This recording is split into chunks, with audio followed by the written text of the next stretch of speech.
हाल से आपको बता दें, विधानसभा उपचुनावों को लेकर बीजेपी के प्रत्याशी लगभग तय माने जा रहे हैं। वीडी शर्मा, सुहास भगत ने 24 सीटों के हारे हुए प्रत्याशियों से बातचीत की है।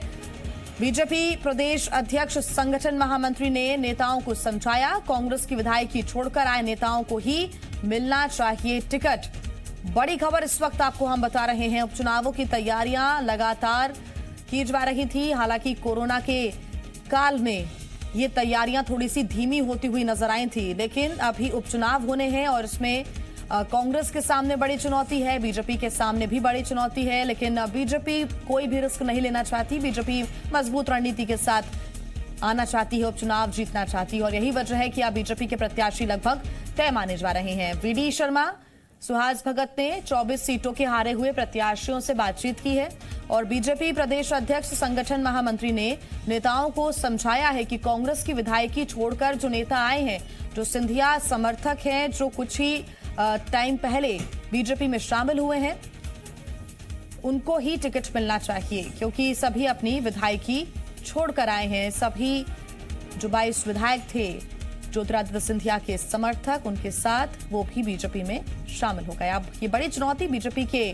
ऊपर भी है, एक बड़ी परेशानी भी है, क्योंकि सभी को सेटिस्फाई करना है, सभी को संतुष्ट भी करना है। हालांकि सभी का यही कहना है कि जो आला कमान तय करेगा, जो जिम्मेदारी तय करेगा, जो जिम्मेदारी देगा, वही माना भी जाएगा। लेकिन सभी को संतुष्ट करना एक बड़ी जवाबदारी बीजेपी की जिम्मेदारी है। विधानसभा उपचुनाव को लेकर अब बीजेपी को एक बड़ी रणनीति, मजबूत रणनीति के साथ सामने आना है और यही वजह है कि अब प्रत्याशी लगभग तय माने जा रहे हैं। बीजेपी के मध्य प्रदेश के अध्यक्ष वीडी शर्मा और संगठन महामंत्री सुहास भगत ने 24 सीटों के हारे हुए प्रत्याशियों से बातचीत की है। साथ ही नेताओं को समझाया गया है, वीडी शर्मा और सुहास भगत की तरफ से, कि कांग्रेस की विधायकी छोड़कर आए नेताओं को ही टिकट मिलनी चाहिए।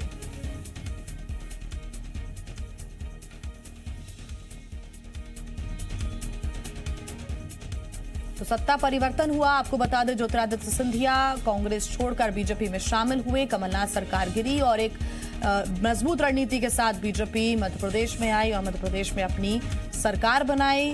मुख्यमंत्री शिवराज सिंह चौहान बने। हालांकि अभी सिर्फ 5 मंत्री ही यहां पर बने हैं, कैबिनेट विस्तार भी बहुत जल्द होगा, लेकिन अभी उपचुनाव भी आने हैं। उपचुनाव के लिए भी एक मजबूत रणनीति के साथ बीजेपी सामने आना चाहती है।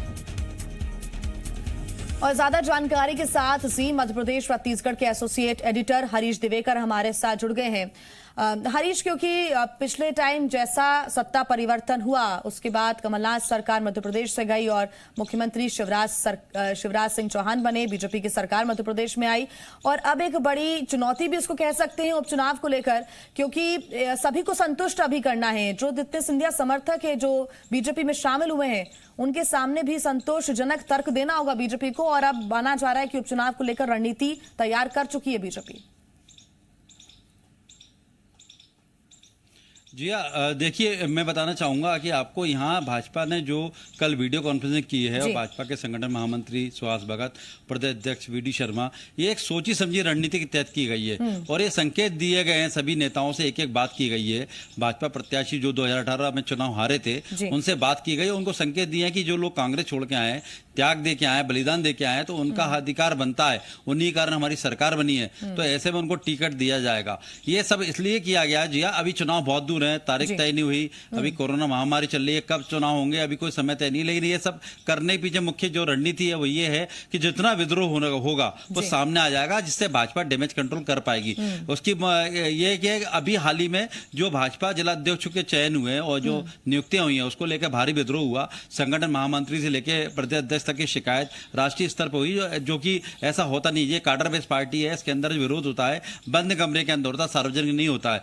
जो सार्वजनिक विरोध हुआ तो उसको ग्वालियर चंबल में ही अकेले 16 सीटों पर चुनाव है और सबसे ज्यादा विरोध देखने में मिला ग्वालियर चंबल में।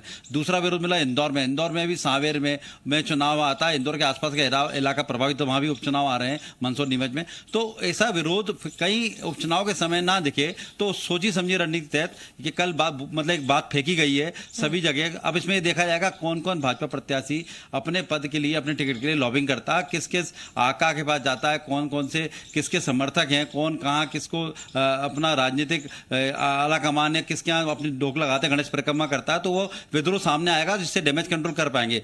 ये वजह है। दूसरा, लेकिन इसका दूसरा नेगेटिव पक्ष देखें तो ये है कि अब भाजपा ने पूरा मौका दे दिया है, ये साफ कर दिया है कि अब भाजपा प्रत्याशी पता पड़ गया उनके रास्ते बंद हो चुके हैं, तो वो अभी से कांग्रेस को भी एक मौका दे दिया कि वो जाके संपर्क करें, वो जाके वहां पर उनके घुसपैठ करें, जो विरोधी लोग हैं उनको मार्क करें और मार्क करके उनसे अभी से रणनीति बिछाएं। तो कांग्रेस के लिए अवसर खुला है। वहीं भाजपा की रणनीति ये है कि जितना विरोध सामने आएगा हम उसको डैमेज कंट्रोल कर लेंगे। भविष्य बहरहाल ये तो भविष्य बताएगा कि कौन सफल हो पाता है, लेकिन रोचक हो गया है मामला। इससे सियासी कोरोना के दौरान में एक सियासी बवाल मच गया है, उठापटक शुरू हो गई। हमने जब इस मामले में कुछ प्रत्याशियों से बात की जो 2018 में चुनाव हारे थे और इस बार उम्मीद कर रहे थे कि उपचुनाव में भी उनको टिकट मिल जाएगा और जो कांग्रेस से जो लोग आए हैं उनको कहीं और सेट किया जाएगा, उनको किसी और तरह से मंडल अध्यक्ष बनाए जाएंगे। लेकिन जब उनसे बात की तो उन्होंने साफ तौर पे कहा कि हमारे लिए विकल्प खुले हैं और उन्होंने ये भी कहा कि आज हमसे कहा गया है, चूंकि हम भाजपा रीति नीति से जुड़े हुए हैं, हम विरोध नहीं कर सकते, लेकिन हमें जहां बात करनी हो वहां करेंगे, अगर हमें सम्मान नहीं मिला तो विकल्प खुले हुए हैं। ये 4 प्रत्याशियों ने हमसे बिल्कुल कैमरे में सामने आने से मना करते हुए ऑफ द रिकॉर्ड में कहा। और सबसे बड़ी बात जिया मैं आपको बताना चाहूंगा कि जैसे ही ये हुआ उसके बाद से मैदानी कार्यकर्ताओं में युद्ध शुरू हो गया। सोशल मीडिया, फेसबुक पे एक दूसरे का आरोप प्रत्यारोप लगा रहे हैं, बोल रहे हैं दल बदलू को हम साथ नहीं देंगे। स्थानीय कार्यकर्ताओं की मुख्य वजह है कि सालों तक आपसी लड़ाई लड़ते रहे, कोर्ट कचहरी मुकदमे होते रहे, एक दूसरे के बिजनेस है उनके ऊपर प्रभाव डालते रहे, जो प्रभाव जो सत्ता में आता है विपक्ष के जो नेता चुनौती है। और इसी बात को समझते हुए बीजेपी ने अभी से ही ये साफ कर दिया है कि जो अपनी विधायकी छोड़कर आए हैं उन्हें तवज्जो फिलहाल दी जाएगी, ताकि वाकई आपने सही कहा कि डैमेज कंट्रोल का टाइम मिल सके और उपचुनाव आते आते डैमेज कंट्रोल भी हो सके और सभी को संतुष्ट भी किया जा सके। फिलहाल बहुत धन्यवाद तमाम जानकारी के लिए।